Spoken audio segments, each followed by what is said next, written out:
I'm not suggesting that I want developers to stay stuck in the past. That's not what I said at all. What I want is for developers to optimize their games.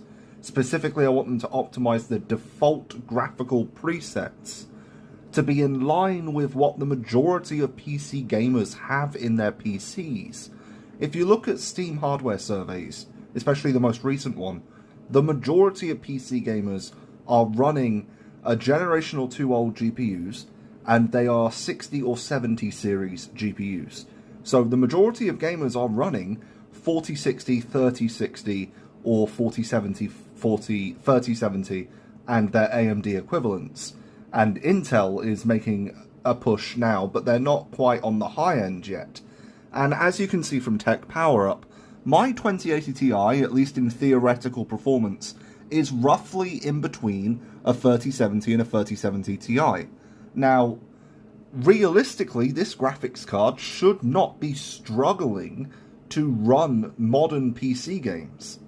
I shouldn't need to rely on DLSS or drop to the lowest quality preset. I have 11 gigs of VRAM. I have a massive, raw performance budget, but because everything is being... There is a lot of push for ray tracing effects, and they're being force-enabled.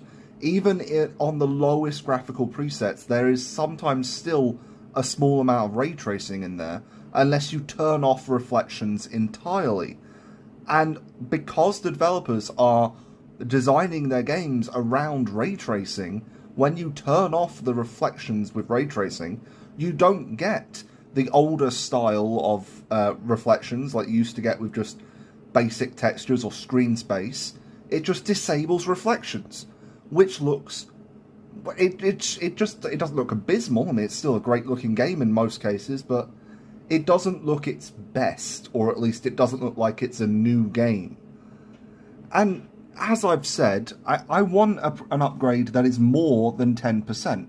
So yeah, I could get a 5060 Ti, which would have much better ray tracing performance, and it would be 10% faster, but I don't want 10%. An upgrade should be an actual upgrade to performance. I want something that's going to last me as long as this graphics card has now.